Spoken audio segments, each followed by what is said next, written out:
안녕하세요. 반갑습니다. 같이 잠깐 기도드리겠습니다.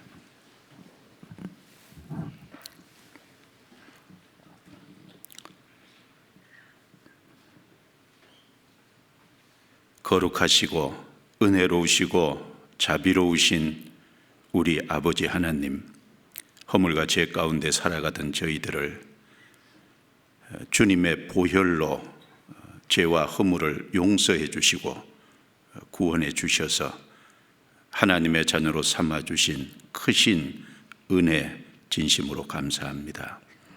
또 연약하고 부족한 저희들을 변함없는 주의 사랑으로 붙잡아 주시고 오늘 이 시간까지 지켜주시고 도와주신 것도 감사합니다. 오늘 주님의 보혈로 구원받은 형제 자매들이 한자리에 함께 모여서 주의 말씀을 함께 상고하고 주님의 뜻을 알아갈 수 있는 귀한 시간을 주신 것 감사합니다. 하나님의 선하시고 기뻐하시고 온전하신 뜻을 말씀 가운데 나타내 주시고 우리 마음을 주님의 말씀과 또 주님의 사랑으로 또 주님의 선한 생명으로 더욱 새롭게 해주시고 우리의 믿음을 말씀과 주님 위에 굳건히 세워갈 수 있도록 도와주옵소서. 일본 선교 중에 계시는 이요한 목사님 일행을 도와주시고 또 모리셔스 아프리카 전도 중에 계신 홍정현 목사님 다 도와주셔서 선교길에 잃어진 영혼이 구원받고 교회가 든든히 세워지는 귀한 역사가 나타나도록 도와주시고 선교 일행 건강을 지켜주옵소서. 또 이 시간 전국 모든 곳에 복음이 전해지는 곳곳에 함께 하셔서 주의 역사를 나타내 주시고 주님의 영광만이 드러나게 도와주옵소서. 서울중앙교회 진행되고 있는 여러 집회들에도 함께 해주시고 도와주옵소서. 이 시간 함께하지 못한 성도들 어느 곳에 있든지 합당하신 은혜로 채워주시고 도와주옵소서. 우리를 구원해 주신 주 예수님 이름으로 기도드려옵니다. 아멘. 성경 아가서 7장을 찾겠습니다. 아가서 7장.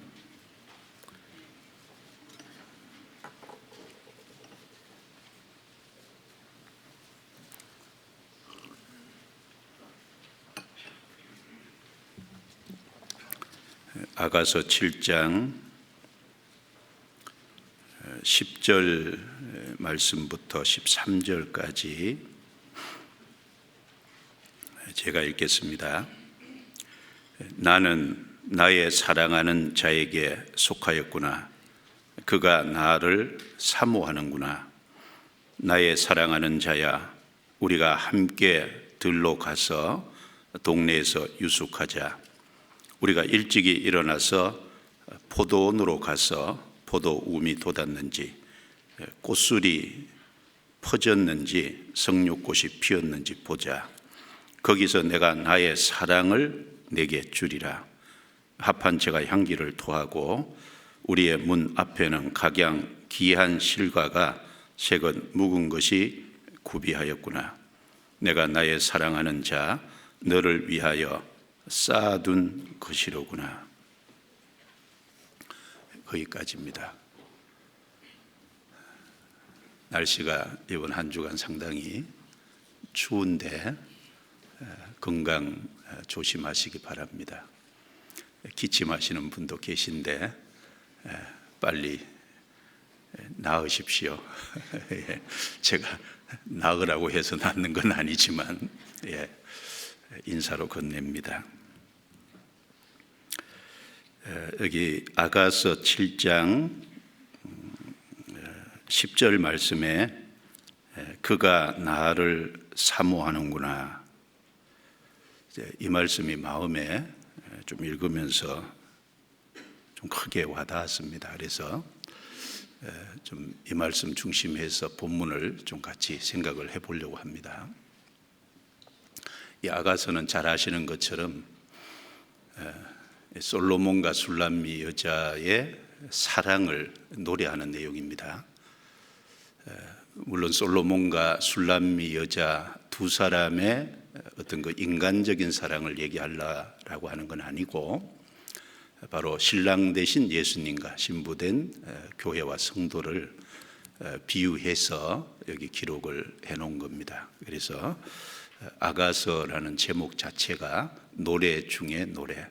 성경 전체가 하나님은 사랑이시고 사랑을 가장 중심되게 풀고 있기 때문에 그 아가서가 가운데서 노래 중에 노래, 사랑의 노래입니다. 여기 10절에 그가 나를 사모하는구나, 신부가 하는 말입니다. 신랑이 나를 사모하는구나. 이것은 신부가 크게 깨닫고 감탄하는 감탄서입니다. 신랑이 자기를 정말 사랑하고 신랑이 자기에게 지극한 관심을 갖고 있는 게 사실이고, 그리고 신랑의 마음과 생각이 자기를 향해 있고, 그리고 신랑이 자기에게 마음을 주고 있다는, 그래서 자기를 향해서 큰 기대를 갖고 있다는 것을 정말 알고 깨닫기 때문에 이렇게 감탄사로 말을 하는 겁니다. 이 생을 살면서 주님이 정말 나를 사랑하고 나에게 깊은 관심을 갖고 있고, 그리고 주님이 나를 향해서 주님이 마음과 생각을 주고 있고, 그리고 주님이 나를 사모하고 주님이 나에게 큰 기대를 걸고 있다, 이걸 좀 정말 깨달아서 마음속에 믿어진 것이라면 아마 큰 위로가 될 겁니다. 그리고 큰 기쁨이 될 거고, 그리고 이 세상 모든 것이 없어도 참으로 그것이 마음속에 확신이 된다면 그것으로 만족할 수 있을 겁니다. 왜 크리스찬들이 만족을 못하고 사냐? 이제 주님이 나를 참으로 사모한다는, 주님이 나에게 마음을 참으로 주고 있다는 것이, 이것이 마음속에서 크게 와닿지 않는 겁니다. 그러니까 다른 것으로 자꾸 만족하려고 하잖아요. 그래서 여기 신부가 틀림없이 신랑이 자기에게 마음을 주고 있다는 걸 크게 깨닫고 그가 나를 사모하는구나, 이렇게 말을 하고 있습니다. 그래서 좀 생각을 해보려고 합니다. 2023년 그 한 해도요, 딱 한 달 남았어요. 그리고 이제는 마무리를 해야 될 시점입니다. 아마 한 해를 보내면서 우리 형제 자매님들의 신앙도 막 크게 성장하고 또 성숙됐으리라고 생각을 합니다. 여기 아가서 이 신부의 신앙도 아가서 7장까지 오는데 상당히 많이 성장을 한 거예요. 처음에는 상당히 미숙하고, 처음에는 세속적이고, 처음에는 이제 안일하고 나태한 여러 번의 어려움을 겪는 가운데서 이제 7장까지 왔을 때는 상당히 신앙이 성장하고 진보한 상태를 이제 말을 하는 겁니다. 그래서 아가서 7장 10절부터 13절 짧은 여기 문맥이지만 이 단락을 통해서 신앙이 성숙된 사람의 모습은 어떤 모습인지, 그리고 한 해를 돌아보면서 정말 나는 신앙이 성숙한 거냐, 구원받은 그때부터 내가 신앙이 성숙해 가고 있는 것이 확실한지 좀 오늘 말씀을 통해서 좀 돌아보면 좋겠다 싶어서 좀 말씀을 드리려고 합니다.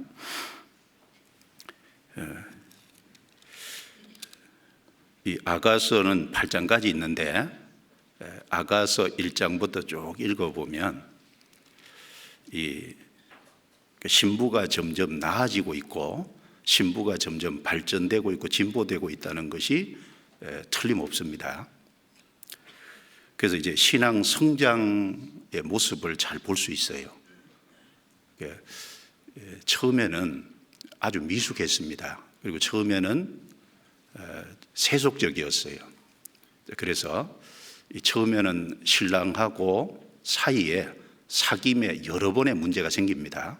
근데 그 여러 번의 문제가 생겼지만 그러나 그걸 잘 극복을 해냈어요. 여기 신부가 7장까지 오는 가운데서 상당히 성숙해 있습니다. 자, 어떤 신앙의 위기가 있었는지 여기 적고 잠깐 좀 보겠습니다. 아가서 3장입니다. 아가서 3장.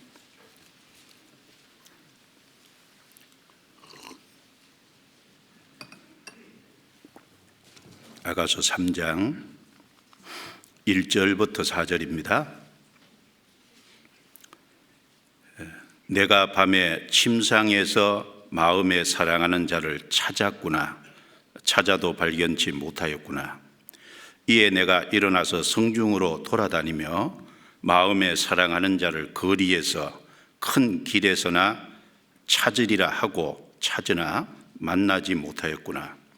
성중에 행순하는 자들을 만나서 묻기를 내 마음에 사랑하는 자를 너희가 보았느냐 하고 그들을 떠나자마자 마음에 사랑하는 자를 만나서 그를 붙잡고 내 어미 집으로 나를 잉태한 자의 방으로 가기까지 놓지 아니하였도다. 첫 번째 위기죠. 여기 1절에 내가 밤에 침상에서 마음에 사랑하는 자를 찾았구나. 찾아도 발견치 못하였구나. 그러니까 뭔가 위기가 온 겁니다. 우리가 구원을 받고 주님과 이렇게 신앙생활 속에서 주님과의 사귐에 문제가 올 때가 있잖아요. 근데 여기 왜 문제가 왔냐 그 말입니다. 여기 미숙해서 그런 거예요. 성장하지 못하고 세속적이어서 그런 겁니다. 틀림없이 아가서 2장 15절에 우리를 위하여 여우 곧 포도원을 허는 작은 여우를 잡으라. 우리의 포도원에 꽃이 피었음이니라. 그러니까 신랑과 신부 사이를 방해하는 이 포도원의 꽃을 다 망치는 그 신랑과 신부 관계에 뭔가 간격이 벌어지게 하는 여우와 같은 것이 있습니다. 작은 여기 원문에 보면 여우들이죠. 작은 거지만 그게 이제 문제를 줄 수 있는 거예요. 근데 그걸 주의하고 그런 것들에 대해서 잘 관리를 했더라면 문제가 안 생겼을 텐데 부주의한 거예요. 작은 거라고 부주의하고.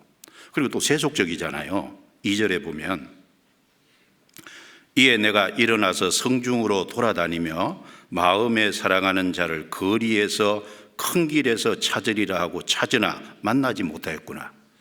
이게 잘못된 태도죠. 주님은 어디 계세요?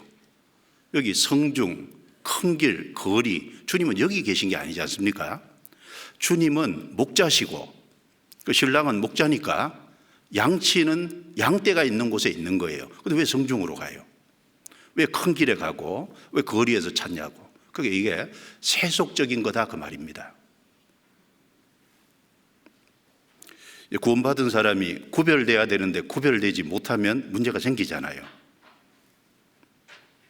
그래서 4절에 그들을 떠나자마자 마음에 사랑하는 자를 만나서 그를 붙잡고 내 어미 집으로 나를 잉태한 자의 방으로 가기까지 놓지 아니하였노라.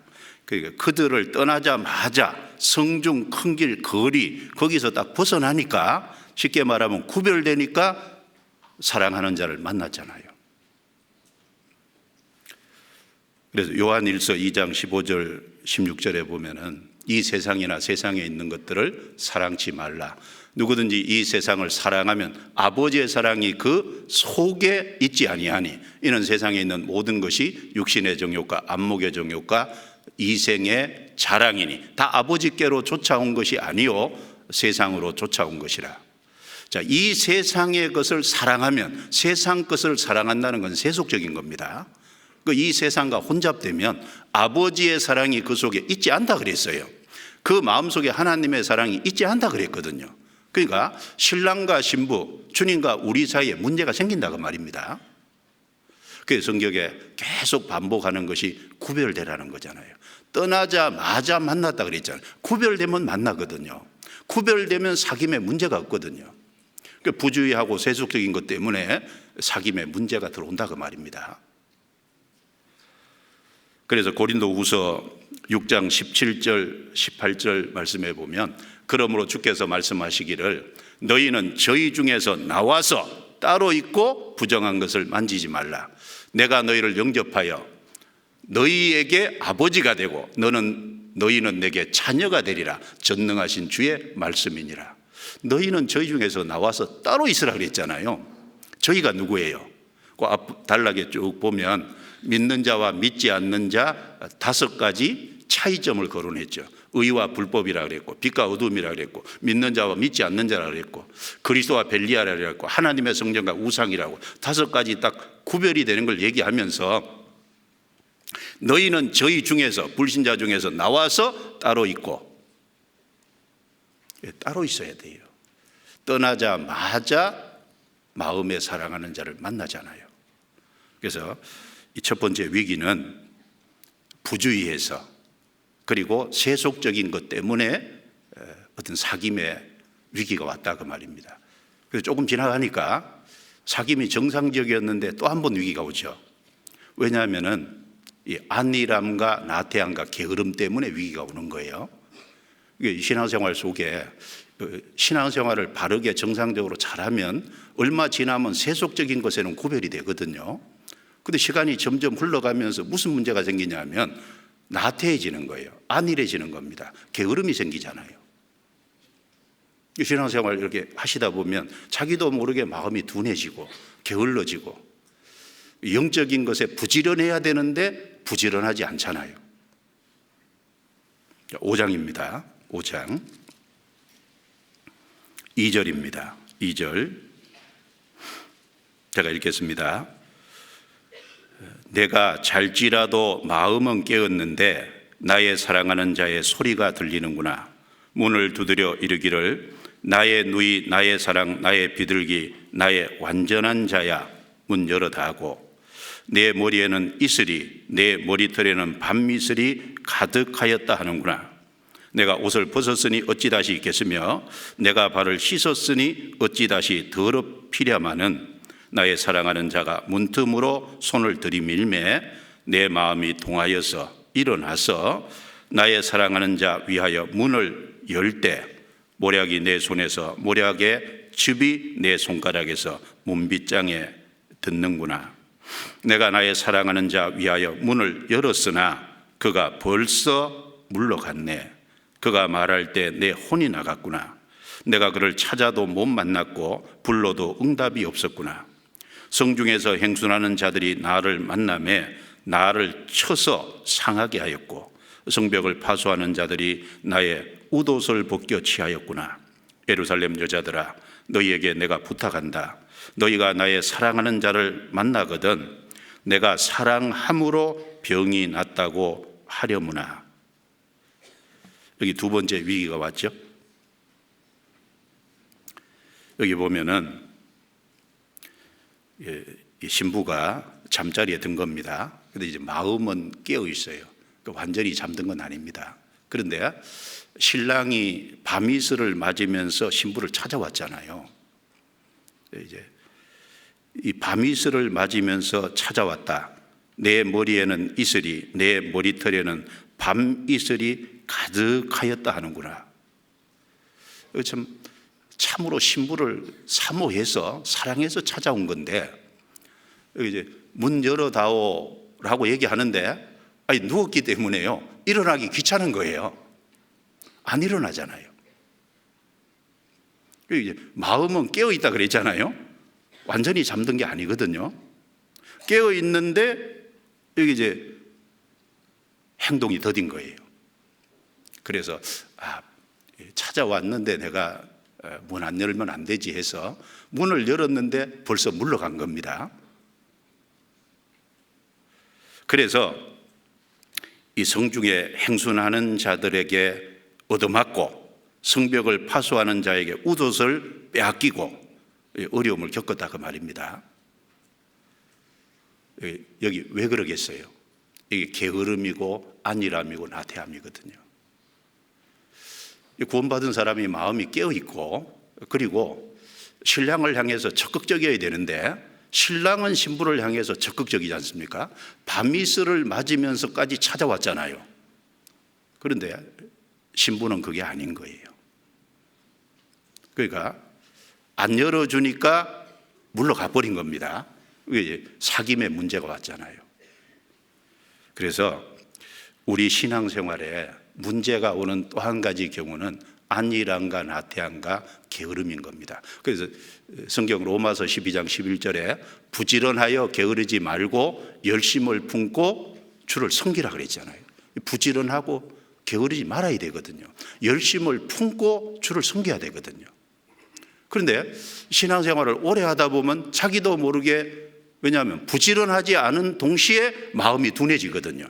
열심히 사라져가는 동시에 마음이 둔해지거든요. 그러면 이제 사귐의 문제가 오잖아요.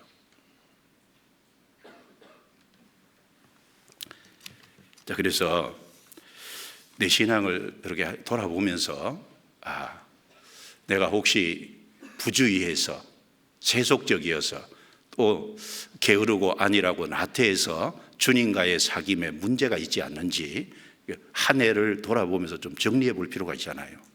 그리고 참 감사한 것은 신부가 이런 어떤 사귐의 어려움이 있어도 이걸 잘 극복했다는 것이 참 감사한 거지 않습니까? 구원받은 사람은 주님이 같이 계셔서 극복할 수 있는 힘도 주실 겁니다. 그래서 7장까지 왔어요. 7장까지 오니까 이제 신앙이 상당히 자라고 성숙한 거거든요. 성숙했다는 것이 어떤 의미인지 좀 한번 보려고 합니다. 10절입니다. 10절, 여기 10절부터 13절까지 말씀은 이게 신부가 한 말입니다. 근데 아가서를 쭉 읽다 보면 아가서 읽는 그 내용 속에요, 상당히 어려움을 겪는 것이 하나 있어요. 이게 뭐냐면은 내용 이해는 고사하고 이게 신부가 하는 말인지 신랑이 하는 말인지 이 화자가 누군지 잘 모르겠어요. 그렇죠? 저도 처음에 성경 읽다가 이게 도대체 누구 얘기하는 거야? 이게 신랑이 하는 말인지 신부가 하는 말인지 계속 헷갈리잖아요.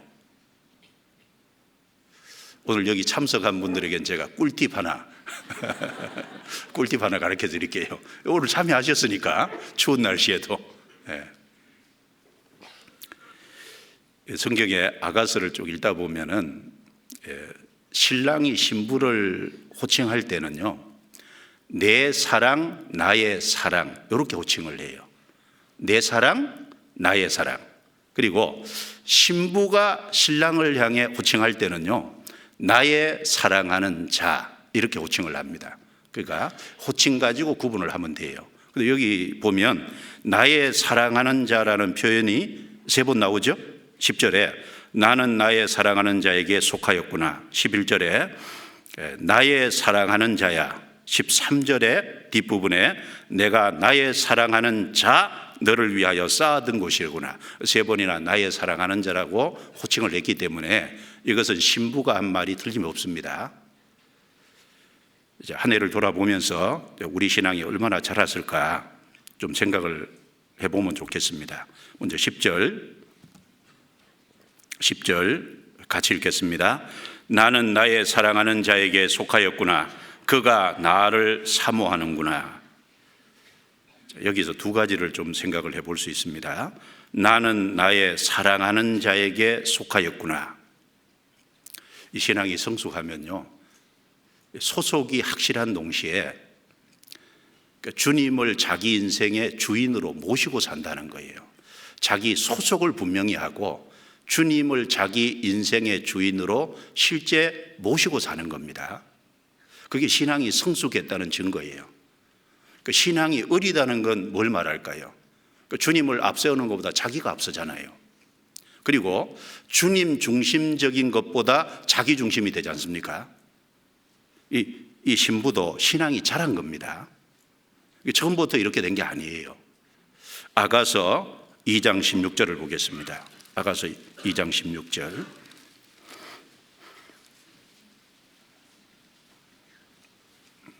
같이 읽겠습니다.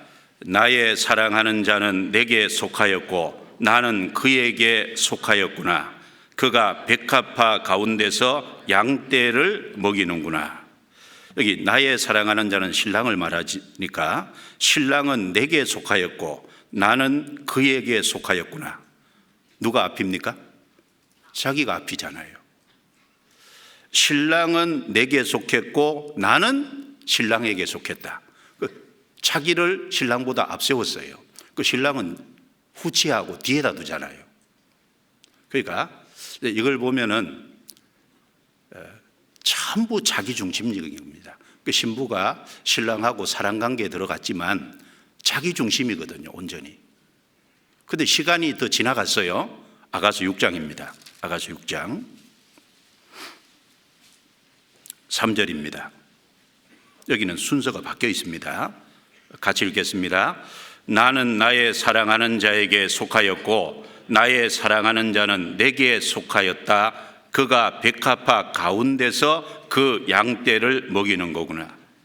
그 뒤에 후반부는 같은데 앞부분은 순서가 바뀌어 있습니다.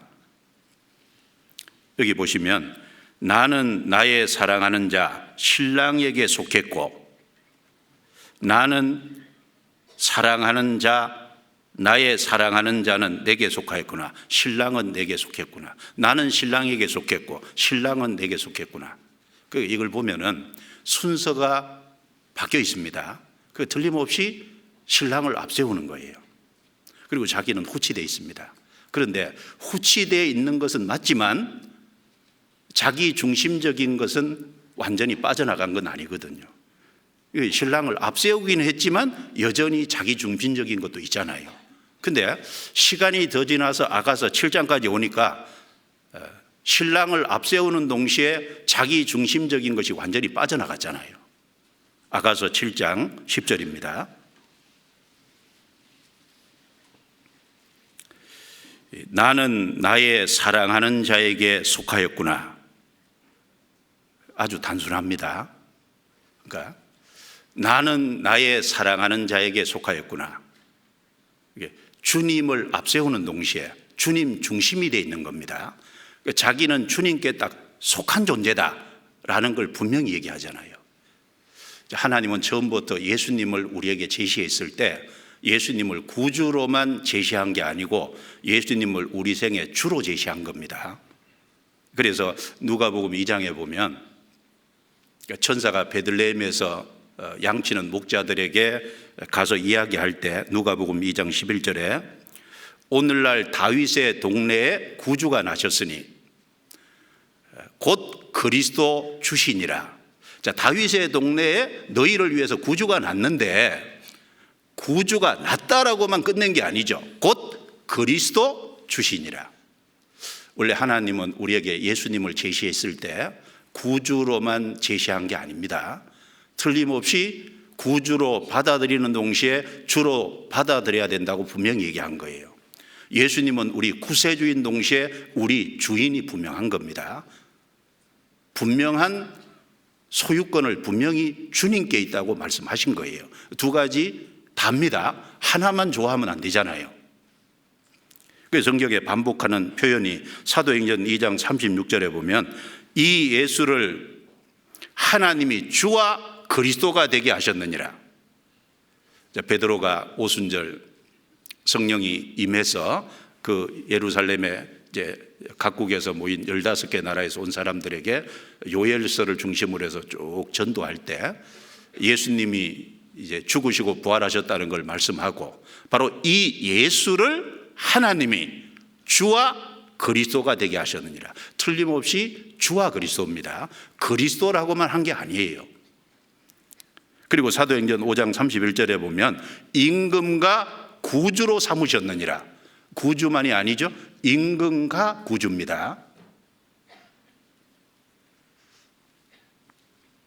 그래서 구원을 받으면 틀림없이 구주와 주로 받은 거예요. 임금과 구주로 받은 겁니다. 그래서 구원받은 사람은 신앙생활하면 계속 말씀을 들었기 때문에 조금만 시간이 지나면 그걸 알아요. 아는데 말로는 그렇게 하는데 실제 삶은 안 그렇잖아요. 신앙이 어리면 어떤 현상이 나타납니까? 주님을 앞세우는 것보다 자기가 자꾸 앞설라 그러죠. 아니, 주님 내가 할게요. 말은 그렇게 안 하지만 주님 해야 되는데 자기가 앞서잖아요. 주님을 자꾸 밀어냅니다. 그리고 자기 중심적이 되는 거예요. 주님 중심이 돼야 되는데 자기 중심적이 되잖아요. 근데 시간이 조금 지나가면 이제 우선순위가 바뀌어요. 주님을 앞세우게 되고 주님 중심적이 돼 가잖아요. 왜냐하면 저도 이제 신앙생활을 이렇게 해보면 처음에는 뭐든지 할 것 같은데 시간이 이렇게 지나가면서 보니까 내가 얼마나 연약한 존재라는 걸 알게 되잖아요. 참 사람은 부족하고 연약하고 사람은 믿을 존재가 못 되고, 이거 이제 연약한 존재라는 걸 계속 알아가고, 그리고 또 하나 알아가는 것은 주님은 완전하시고 주님은 정말 능력 있는 분이라는 걸 알아가니까 내가 앞서는 것보다 주님께 맡기는 게 유리하다는 걸 생각을 자꾸 하게 되지 않습니까? 그러니까 주님을 앞세우게 되고 자기는 자꾸 뒤로 이게 주님을 앞세우고 뒤에 서게 돼 있잖아요. 그래서 자기 중심적인 것에서 주님 중심적인 것으로 점점 옮겨갑니다. 그리고 시간이 더 지나가면 자기 중심적인 것이 완전히 빠져나가고 주님 중심이 되잖아요. 사실 갈라디아서 2장 20절은요 바울 사도 간증이거든요. 한번 찾아보겠습니다. 갈라디아서 2장 20절.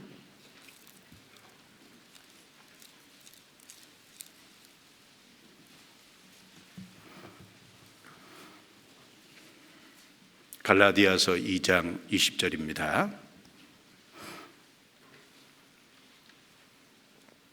같이 읽겠습니다. 내가 그리스도와 함께 십자가에 못 박혔나니 그런즉 이제는 내가 산 것이 아니요 오직 내 안에 그리스도께서 사신 것이라. 이제 내가 육체 가운데 사는 것은 나를 사랑하사 나를 위하여 자기 몸을 버리신 하나님의 아들을 믿는 믿음 안에서 사는 것이라. 내가 그리스도와 함께 십자가에 못 박혔나니, 잘 보시면 내 죄가 못 박혔나니 그 말한 게 아닙니다. 내 죄가 못 박힌 건 당연하고 내가 나라는 존재도 십자가에서 죽었구나, 나라는 존재도 끝났구나, 옛사람은 죽었구나, 내가 그리스도와 함께 십자가에 못 박혔나니 그런즉 이제는 내가 산 것이 아니요. 이걸 또 어떤 분은 오해해서 주님과 나 플러스 하면 인데 거기에서 나를 빼서 주님만 2 빼기 1 해서 자꾸 1이라고 강조하는 분이 있는데 그 말은 아닙니다. 내가 산 것이 아니요 이제 내 안에 그리스도께서 사신 것이라. 이제 내가 육체 가운데 사는 것은 나도 살잖아요. 나를 빼내라 그 말이 아니잖아요. 나라는 걸 없애라 그 말이 아니지 않습니까? 주님도 사시고 그리고 나도 살아요.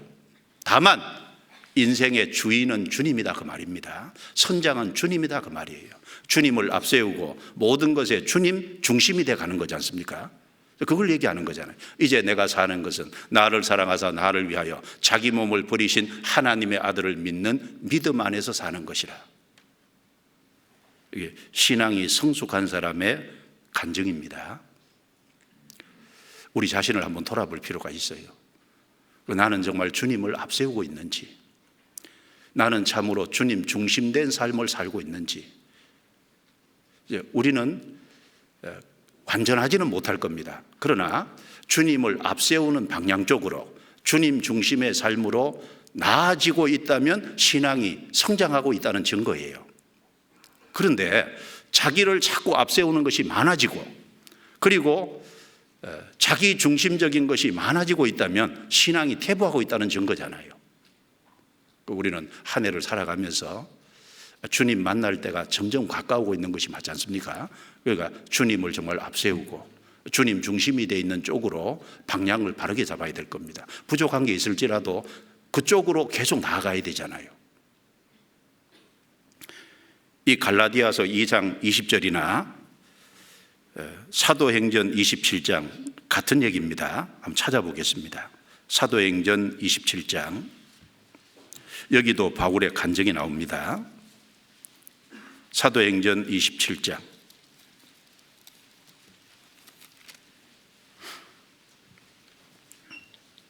22절부터 25절입니다.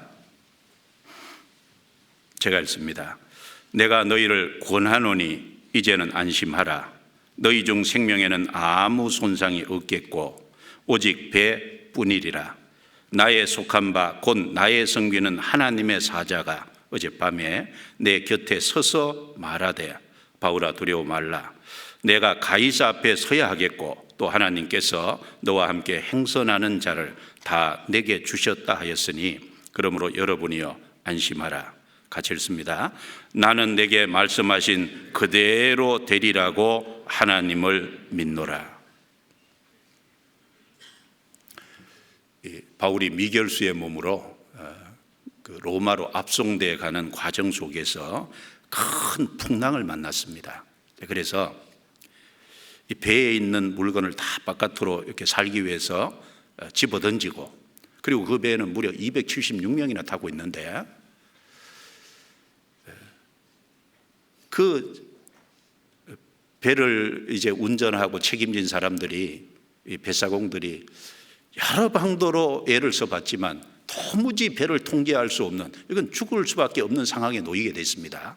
그런 상황에서 하나님의 사자가 바울에게 나타나서 약속을 해준 거예요. 바울은 그 약속을 듣고 이런 위기 상황에서, 살 소망이 끊어진 상황에서 이 배에 있는 자기를 뺀 275명, 얼마큼 모였는지 모르겠지만 그 배에 있는 사람들에게요, 자기 간증을 한 거잖아요.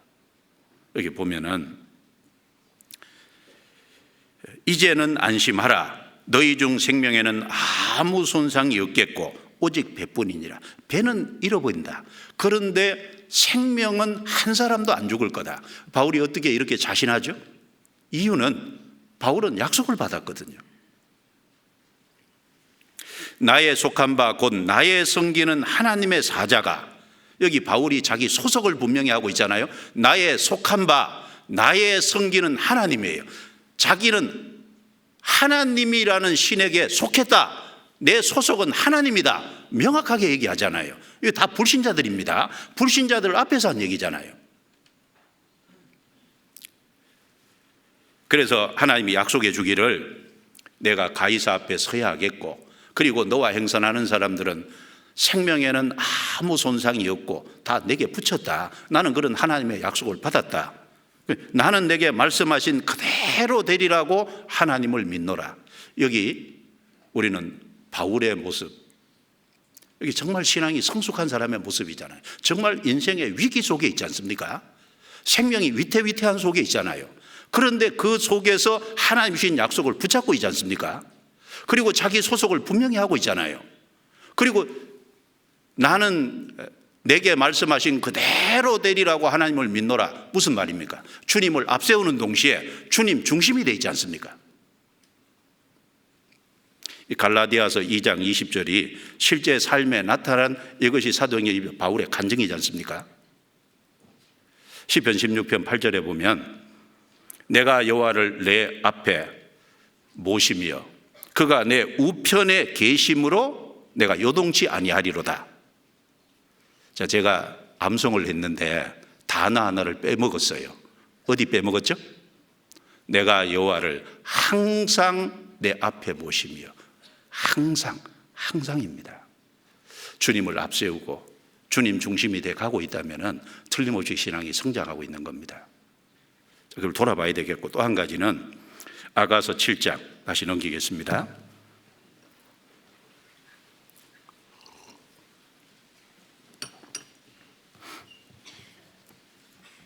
아가서 7장 10절. 자, 다시 같이 읽겠습니다. 나는 나의 사랑하는 자에게 속하였구나. 그가 나를 사모하는구나. 제가 이 번역을요, 새 번역에는 어떻게 번역을 했는지 좀 찾아봤어요. 그래서 이렇게 번역을 했더라고요. 나는 임의 것, 임이 그리워하는 사람은 나. 이렇게 번역을 해놨어요. 이제 의미를 살리기는 했지만 이제 제대로 된 번역은 아니죠. 그러니까 이제 상당히 의역입니다. 의역이라는 건 바른 번역은 아니라는 거예요. 근데 의미는 살렸죠. 나는 임의 것, 임이 그리워하는 사람은 나. 의미는 상당히 잘 전달한 거예요. 예. 그리고 이제 한글 킹 제임스 버전을 한글로 번역해 놓은 걸 여러 번역본이 있잖아요. 그중에 제가 두 군데를 찾아봤는데 이렇게 번역을 했더라고요. 그분의 열망이 나를 향해 있도다. 또 한 번역은 그의 사모함은 나를 향해 있도다. 방향성이죠. 그러니까 신랑의 열망이 나를 향해 있다. 신랑의 사모하는 것이 나를 향해 있다. 그러니까 그가 나를 사모하는구나. 이거 감탄사입니다. 신랑이 자기를 정말 사랑하고, 그리고 신랑이 자기를 참으로 관심 있어 하고, 그리고 신랑의 마음과 생각이 온통 자기에게 주고 있고, 그리고 자기를 사모하고 자기에게 큰 기대를 걸고 있다는 이것을 정말 확실히 알고 그걸 마음속에서 깨닫고 믿고 하는 얘기입니다. 주님이 우리를 사모하는 것을 참으로 마음속에 믿어진다면, 이것이 크게 와닿는다면 인생의 어떤 위로보다도 가장 큰 위로가 될 겁니다. 그리고 가장 큰 기쁨이 될 거예요. 그리고 이 세상 어떤 것도 만족해 주지 못하는 영혼의 참된 만족이 될 겁니다. 그러니까 그러면 정말 감사가 있잖아요. 그럼 정말 인생을 힘있게 살 수 있지 않습니까? 그런데 우리 마음이 정말 그걸 깨달아서 그가 나를 사모하는구나 이렇게 감탄할 수 있냐 그 말이에요.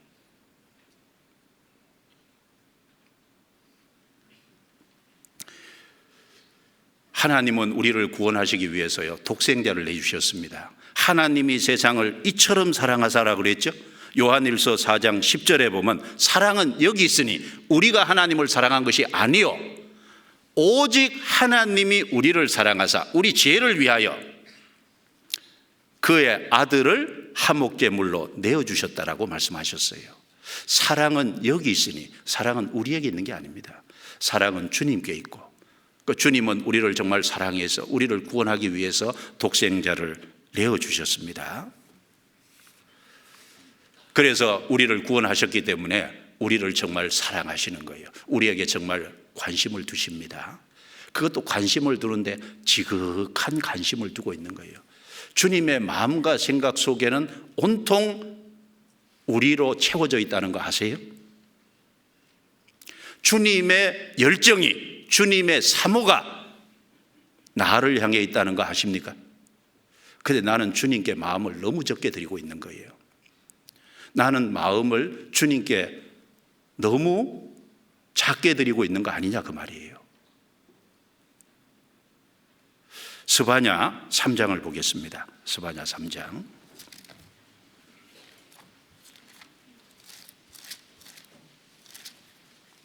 스바냐 3장 17절입니다.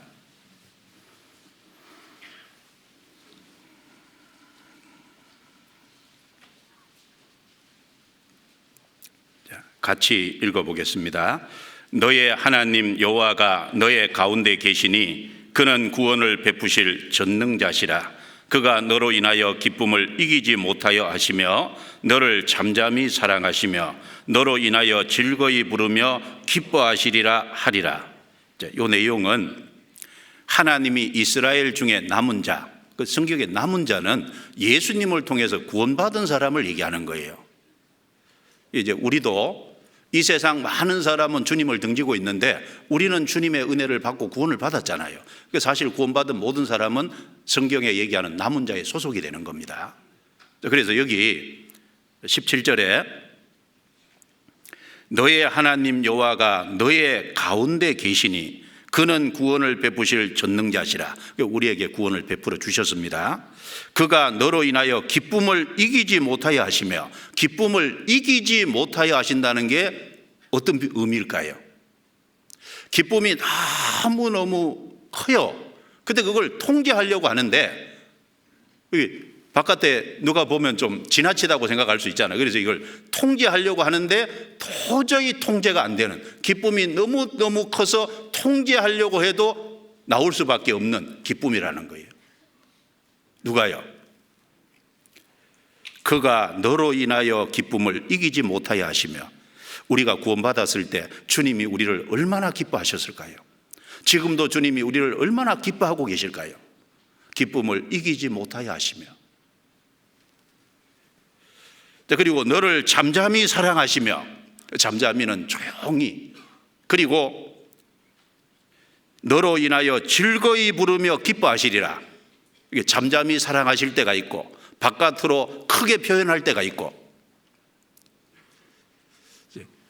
가끔 집사님들 보면 휴대폰 가지고 이렇게 뭘 열심히 보더라고요. 그래서 뭘 보나 그러면 손녀 보고 있어요. 손잡아요. 그게 그렇게 이쁘나 봐요. 그리고 또 이렇게 뭐해요? 그러면 또 보여주고 싶으셔서 손녀, 손자가 그렇게 예쁜 것 같습니다. 정말 잠잠히 때로는 사랑하고, 그리고 때로는 기쁘다는 거, 사랑한다는 거 표현도 하고. 이게 주님이 우리를 향한 마음이 그렇다고 말이에요. 주님은 우리를 향해 있거든요. 성경에 누가복음 15장 7절에 보면은 죄인 하나가 돌아오면 하늘에서는 회개할 것 없는 의인 99을 인하여 기뻐하는 것보다 더하다 그랬죠.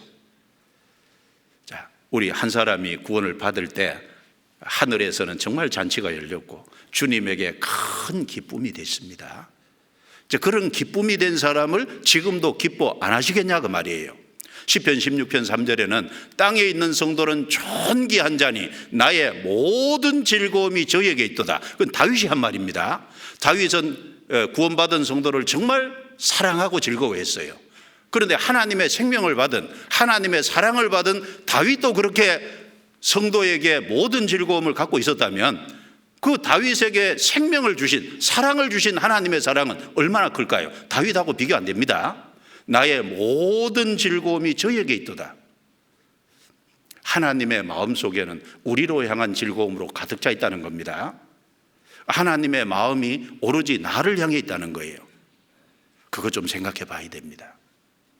그런데 우리는 마음을 조금만 들이는 거예요. 주님을 사랑하는데 너무 작게 사랑하는 거예요.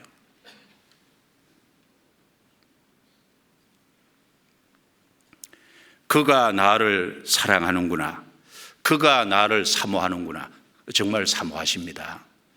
하나님의 관심은 우리를 향해 있는 것이 맞아요. 시편 40편 찾아보겠습니다. 시편 40편.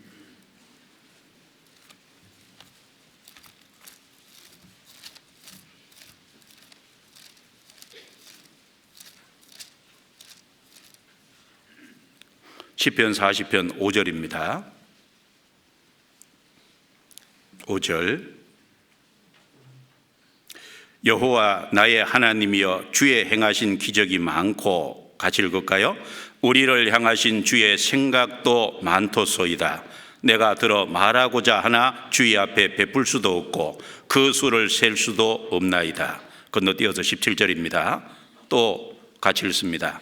나는 가난하고 궁핍하오나 주께서는 나를 생각하시오니 주는 나의 도움이시요 건지시는 자시라. 나의 하나님이여 지체하지 마소서.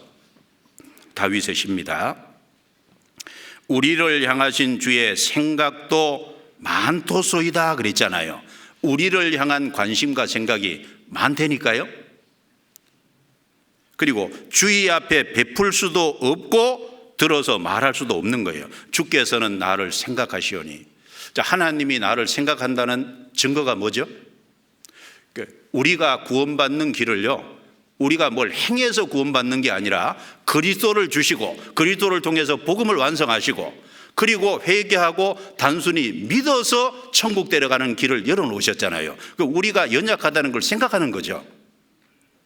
그리고 구원받는 과정까지, 여러분 각자 구원받는 과정까지 생각해 보면 내가 구원받는 과정까지 하나님이 이끌어 오셨잖아요. 생각하고 이끌어 오신 거예요. 그리고 구원받은 이후에도 하나님이 우리에게 너무 많은 걸 준비해 놨잖아요. 우리가 신앙생활 할 수 있도록 교회도 주셨고, 그리고 함께 연합할 수 있도록 형제 자매도 주셨고, 그리고 하나님의 뜻과 비밀을 알아가도록 성경도 주시고, 그리고 우리가 변화되는 것이 힘드니까 우리 속에 성령을 주셔서 우리 마음을 변화시키고 마음부터 변화시켜서 바깥을 바꿔 가지고 계시지 않습니까? 우리를 생각 안 하신다면 그렇게 하시겠습니까? 생각이 많은 거예요. 그리고 우리를 향해서요, 큰 기대를 갖고 계십니다. 사도행전 2장 17절에 보면 너희 젊은이들은 환상을 보고 너희 늙은이들은 꿈을 꾸리라. 그러니까 성령을 받은 베드로가 요엘서를 중심으로 해서 복음을 전할 때, 자, 성령을 받은 사람에게는 너희 젊은이들은 환상을 보고, 환상이 뭐죠? 비전입니다. 비전. 하나님은 우리에게 관심을 갖고 계시고, 그리고 우리를 사모하는 동시에 우리를 향한 큰 기대를 갖고 계시는 게 틀림없다 그 말입니다. 그래서 비전을 심어주시잖아요. 사사기 6장에 보면 이스라엘이 미디안에게 압제당하고, 그래서 농사를 지어내면 모든 것이 빼앗기고 그랬어요. 그런데 거기 기드온이라는 사람이 나오잖아요. 밀을 추수해 가지고 포도주 틀에서 밀을 타작하고 있어요. 자, 포도주 틀은 포도주 만드는 곳이지 않습니까? 그런데 거기서 밀을 타작한다는 것은 몰래 하는 거예요. 왜? 그 수확물을 또 빼앗길까 봐. 그런데 하나님의 사자가 기드온에게 뭐라 그랬습니까? 큰 용사여 그랬잖아요. 그 하는 행동을 보면 전혀 용사 같지 않은데 큰 용사라고 부르고 있잖아요. 그 연약한 기드온을 불러서요, 300명의 용사를 사람을 데리고 가서 13만 5천 미디안 대군과 싸워서 승리하게 했잖아요.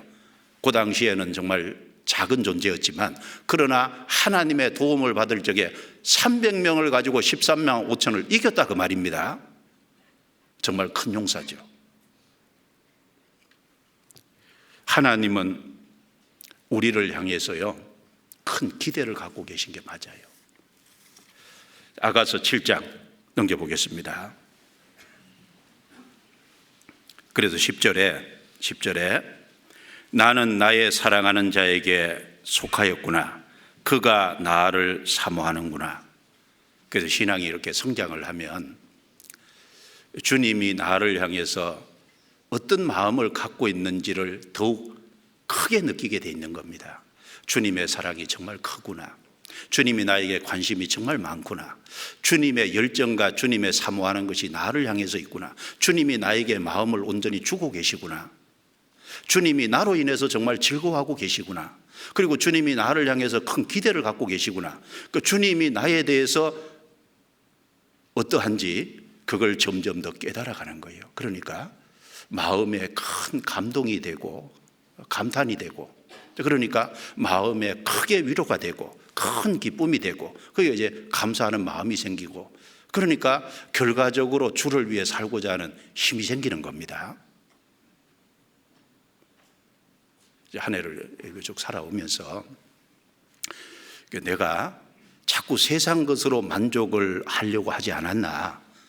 세상 것으로 자꾸 만족을 하려고 한다는 것은 주님의 사랑과 관심, 주님이 나를 향해서 마음을 주고 있는 것을 크게 느끼지 못하기 때문에 그렇다 그 말입니다.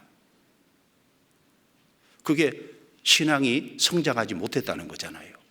그 부족함은 있지만 주님이 나를 향해서 얼마나 지극한 관심을 갖고 계시고 마음을 주고 있다는, 자, 여러분 가정생활 하면서요, 남편이 내게 마음을 온전히 주고 있다, 아내가 그걸 정말 안다면은, 정말 그걸 느낀다면 남편을 위해서 뭐라도 하죠. 그렇지 않아요? 반응이 없네.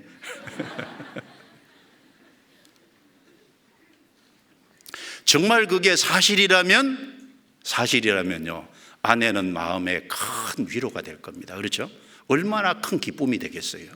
다른 것은 다 없어도 정말 그거 하나 가지고 만족이 되잖아요. 그러니까 남편을 위해서 잘할 수 있는 겁니다. 우리도 마찬가지죠. 내 신앙이 얼마나 성장했는지 한번 돌아봐야 됩니다. 그리고 11절에 나의 사랑하는 자야, 우리가 함께 들로 가서 동네에서 유숙하자. 우리가 일찍이 일어나서 포도원으로 가서 포도움이 돋았는지 꽃술이 퍼졌는지 석류꽃이 피었는지 보자. 거기서 내가 나의 사랑을 내게 주리라. 그 다음에 신앙이 성장을 하면요, 주님과 동행하는 것을 즐거워해요. 그리고 신앙이 성장하면 주님 일을 하는 것을 즐거워합니다.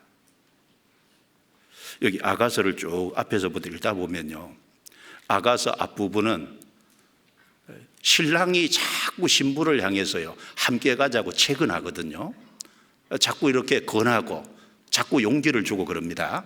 근데 시간이 지나가니까 아가서 7장까지 오니까 신앙이 성장해서 이제는 신부가 신랑에게 가자 그러잖아요. 동행하자고 얘기하잖아요. 그러니까 이제 신랑하고 있는 게 좋은 거예요. 신랑과 교제하는 게 좋은 겁니다. 즐거운 거예요. 그리고 신랑의 일을 하는 것을 즐거워하잖아요. 여기 앞에 보세요. 아가서 2장입니다. 앞쪽에는 반대입니다. 아가서 2장 10절. 10절. 나의 사랑하는 자가 내게 말하여 이르기를, 신부가 하는 말이죠. 나의 사랑 나의 어여쁜 자야, 일어나서 함께 가자. 13절. 무화과 나무에는 푸른 열매가 익었고 포도나무는 꽃이 피어 향기를 토하는구나. 나의 사랑 나의 어여쁜 자야, 일어나서 함께 가자. 그래서 이 신부가 신랑이 내게 이렇게 말했다라고 얘기를 하는 거죠. 여기 보면은 일어나서 함께 가자. 13절에도 일어나서 함께 가자. 신랑이 신부를 향해서 권하고 있잖아요. 신랑이 신부를 이게 위로하고 용기를 주고 같이 가자고 권하잖아요. 채근하고 있지 않습니까? 4절 보죠. 4장 8절. 4장 8절. 나의 신부야, 너는 레바논에서부터 나와 함께하고 레바논에서부터 나와 함께 가자. 아마나와 스닐과 헤르몬 꼭대기에서 사자굴과 표범산에서 내려다 보아라. 여기도 보면 나와 함께하고 나와 함께 가자. 신랑이 하는 말입니다. 신랑이 자꾸 같이 가자 그래요. 그러니까 처음에는 일어나서, 왜 일어나서 2장에 그 말 하냐면 자꾸 주저앉으니까, 안 가려고 하니까. 그 다음에는 함께 가자. 여기 높은 곳까지 가려고 그러면 주저주저 할 수 있으니까 함께 가자. 나와 함께 가자고 얘기를 반복하고 있잖아요. 이제 구원받으면 처음에 신앙이 약하면요, 구원을 받은 건 너무 좋은데 틀림없이 교회를 가고 말씀 들으러 가고 싶은 마음도 있는데 육신이 그걸 자꾸 내리눌러요. 그렇죠? 참 집에 자꾸 주저앉아 있으니까 옆에 전도한 분이 전화도 걸고 찾아가기도 하고 좀 일어나서 가자고. 그러면 이제 마지못해서 따라오고, 그 다음에는 자기 발로 가잖아요. 그 다음에는 자기 신앙이 성장하면 다른 사람 전도해서 다른 사람하고 또 같이 가잖아요. 그렇죠? 그런 것처럼 신앙이 성장하고 있다는 것은 뭘 말하냐? 주님과 동행하는 것을 즐거워하는 거예요. 그리고 주님 일을 하는 걸 즐거워한다는 겁니다. 신부는 그렇게 하고 있잖아요. 7장 넘어가 보겠습니다. 7장 11절. 나의 사랑하는 자야, 우리가 함께 들로 가서 동네에서 유숙하자. 함께 들로 가서, 틀림없이 신부가 신랑에게 얘기하는 겁니다. 우리가 일찍이 일어나서 포도원으로 가서, 일찍이 일어나서.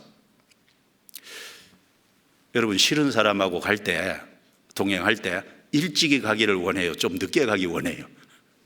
자기하고 마음 안 맞는 사람 갈 때는요, 가능한 한 시간 늦춰서, 그렇죠?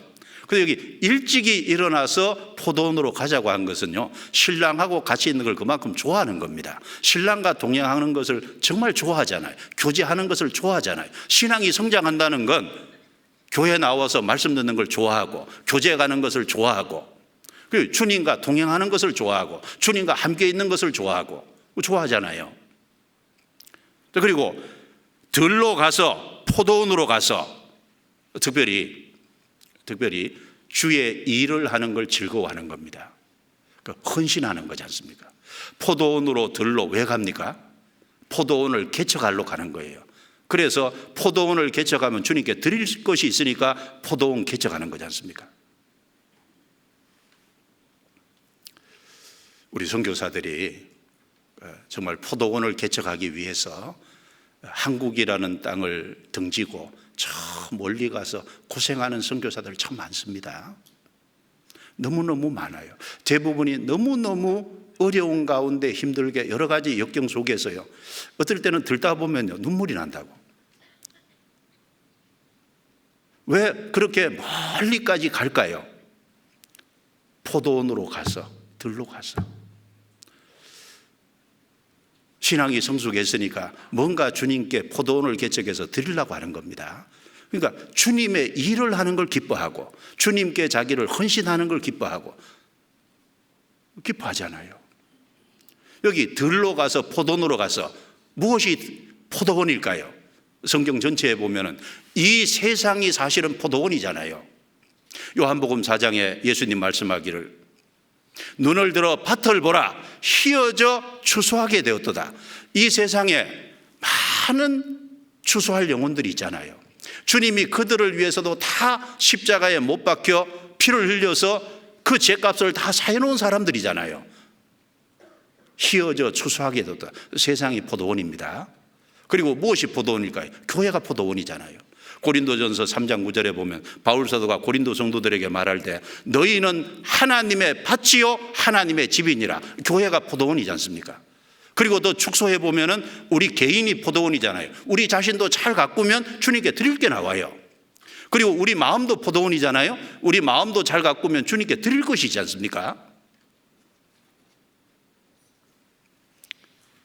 이 신앙이 성장했다는 것은 주님과 교제하고 동행하는 것을 즐거워하고, 그리고 주님이 자기에게 맡겨주신 일을 하는 것을 즐거워하고, 그 자기 자신을 주님께 헌신하고 드리기를 기꺼이 하는 겁니다. 그 신앙이 성장했다는 거예요. 한 해를 살아가면서 내 삶을 한번 돌아볼 때 나는 정말 교제와 그리고 주님과 동행하는 것을 정말 즐거워하고 있는가? 그리고 주님의 일을 하는 걸 정말 즐거워하고 있냐 그 말입니다.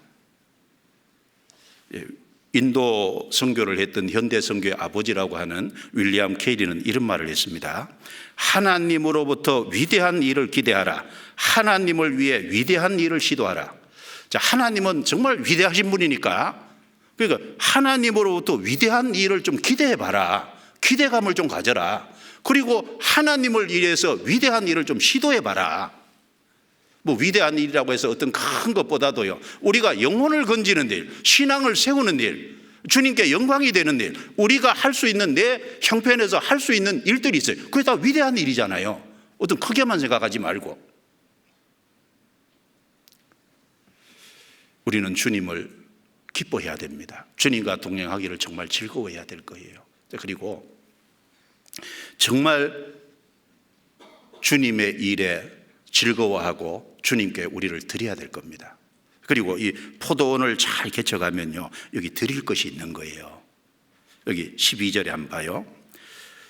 뒷부분입니다. 거기서 내가 나의 사랑을 내게 주리라. 합한 채가 향기를 토하고 우리의 문 앞에는 각양 귀한 실과가 색은 묵은 것이 구비하였구나. 내가 나의 사랑하는 자 너를 위하여 쌓아둔 곳이로구나. 그래서 이 포도원을 개척하다 보면 거기서 나오는 것이 있잖아요. 첫 번째, 거기서 내가 나의 사랑을 내게 주리라. 참, 신부가 바른 마음과 태도를 갖고 있습니다. 나의 사랑을 신랑에게 주리라. 어디서요? 거기서. 거기가 어디예요? 포도원입니다. 주님의 포도원이 교회잖아요. 거기서 내가 나의 사랑을 내게 주리라. 주님은 우리에게 사랑을 줬습니다. 우리도 주님께 사랑을 드려야죠. 주님은 우리가 주님을 사랑하는 것을 확인하려고 하잖아요. 베드로에게 내가 나를 사랑하느냐 3번이나 물었죠. 베드로는 내가 주님을 사랑하는 줄 주께서 아십니다. 여러분, 주님은 우리에게 사랑을 확인해서 말로만 확인하는 건 아닙니다. 생활 속에서도 확인하잖아요. 아브라함에게서는요, 내 사랑하는 독자 이삭을 모리아산에 제물로 드리라. 정말 하나님을 사랑해서 드린지를 하나님이 보신 거예요. 아브라함에게는 실제 자식을 드리는지 사랑을 확인했지 않습니까? 말로 확인하는 동시에 삶 속에서 확인하십니다. 거기서 내가 나의 사랑을 내게 주리라. 신앙이 성숙했다는 건요, 포도원을 개척하는 그 속에서 주님과 동행하고 주님의 일을 하는 그 속에서 주님을 더욱 사랑하게 되잖아요. 주님과 가까이 하면 주님 사랑을 받으니까 주님을 더욱 사랑하게 되잖아요. 주님께 사랑을 드리는 겁니다. 그리고 향기를 토하고 그랬어요. 포도원을 개척하면 나오는 것이 향기입니다. 사실 구원받은 사람은 불신자나 구원받은 모든 사람에게 그리스도의 향기입니다. 우리가 삶을 통해서 향기를 주님께 드리고 있냐, 내 자신을 잘 관리하고 내 마음이라는 포도원을 잘 관리하면 내 삶을 통해서 하나님께 드릴 향기가 나오지 않습니까? 그리고 열매를 드리죠. 여기 보시면 우리의 문 앞에는 각양기한 실과가 새것 묵은 것이 구비하였구나. 내가 나의 사랑하는 자 너를 위하여 쌓아둔 것이로구나. 이걸 얼른 보면은 신랑이 신부에게 해야 맞는 말 같잖아요. 그런데 이걸 신부가 신랑에게 하고 있어요. 포도원을 개척하면요, 거기에 새것 묵은 각양기한 실과가 나옵니다. 그걸 여기 신랑을 위해서 쌓아뒀다 그 말이잖아요. 참, 이걸 보면은 주님이 우리에게 주신 것에 비해서 우리는 주님께 드릴 게 너무 보잘것이 없습니다. 그럼에도 불구하고 주님께 드리는 걸 주님이 받으신다는 거지 않습니까? 그거 참 감사한 거예요. 우리도 주님께 쌓으면 됩니다. 내가 이 땅에서 주를 위해서 성실하게 살아가는 모든 것이 하나님 앞에 쌓이고 있다는 거 생각해 보셨어요? 여기 잘 보세요. 어디 쌓습니까? 여기 우리의 문 앞에는, 우리의 문이 어디예요? 신랑과 신부 우리의 문 앞에는 여기 어떤 문일까요? 다른 번역에 보면 우리의 성문 앞에는 여기 무슨 성일까요? 천성입니다. 천성이라고 교훈받아도 될 거예요. 우리가 이 땅에서 주를 위해서 살은 포도원을 개척해서 얻는 귀한 열매는 하나님 앞에 다 쌓이게 되는 거예요. 그리고 주님 앞에 가서 결국은 자기가 다 받을 겁니다. 성경 시편 68편 찾아보겠습니다. 시편 68편 두 구절만 찾고 마치려고 합니다. 시편 68편.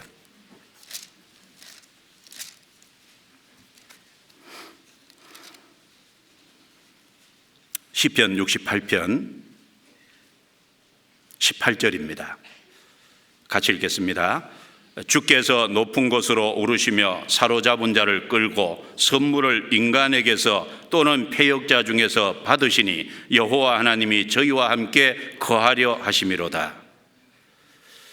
이게 에베소서 4장 8절에 여기 오르시며 이 말씀이 예수님 승천이라고 해석을 해놨습니다. 여기는 예수님 승천을 얘기하면서 사로잡은 자를 끌고, 여기 사로잡은 자 구원받은 사람입니다. 우리는 마귀 손아귀에 있었는데 하나님이 구원해서 주님이 사로잡으셨잖아요. 그리고 선물을 인간에게서 또는 패역자 중에서 받으시니, 여기 패역자가 원문의 배역자입니다. 그러니까 원래 우리는 하나님을 등진 인생이에요. 원래 패역자고 배역자입니다. 그런데 구원을 받아서 이제 바뀌었잖아요. 그래서 받으시니 우리를 구원하시고 우리가 주님께 드리는 걸 주님은 받으시는 거예요. 주님도 우리에게 선물을 주신 동시에 우리도 주님께 드릴 것이 있어야 됩니다. 주님이 받으셔요. 아까 신부는 신앙이 상당히 성숙해서 포도원을 개척하는 과정 속에서 각양기한 실과 새것 묵은 것을 쌓아뒀잖아요. 어디에? 성문에. 성문에, 우리의 성문 앞에. 잠언 31장입니다. 잠언 31장 31절입니다.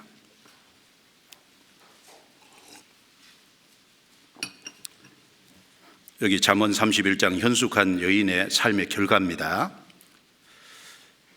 잠언 31장 30절 고운 것도 거짓되고 아름다운 것도 헛되나 오직 여호와를 경외하는 여자는 칭찬을 받을 것이라. 같이 읽습니다. 그 손의 열매가 그에게로 돌아갈 것이요 그 행한 일을 인하여 성문에서 칭찬을 받으리라. 성문은 보통 고대 세계에 재판하는 곳입니다. 사실은 주님 앞에 가면 주님이 그리스도인의 모든 삶, 그래서 의인의 상급심 반대가 있잖아요.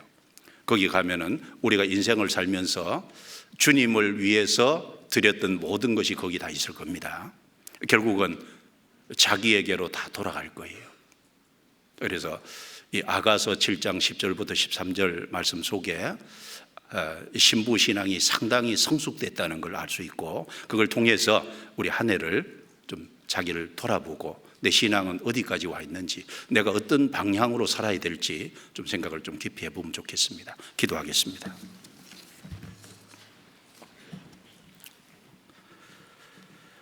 주님의 은혜와 사랑 감사합니다. 오늘 또 한 자리에 모아서 또 주님의 선한 뜻을 배우게 하시고, 또 우리가 합당한 삶이 무엇인지 가르침 받을 수 있도록 도와주시니 감사합니다. 주님이 우리를 사랑하시고 우리에게 관심을 갖고 계시고 또 우리를 향해서 마음을 주고 계시다는 걸 말씀을 통해서 믿고 합니다. 우리도 주님께 드릴 수 있도록 우리에게 용기를 주시고 힘을 주시고, 또 얼마 남지 않은 생애를 주를 위해서 열심히 일할 수 있도록 도와주옵소서. 그래서 주 앞에 섰을 때 칭찬과 존귀와 영광을 다 얻는 각 사람이 되도록 도와주옵소서. 우리를 구원해 주신 주 예수님 이름으로 기도드리옵니다. 아멘.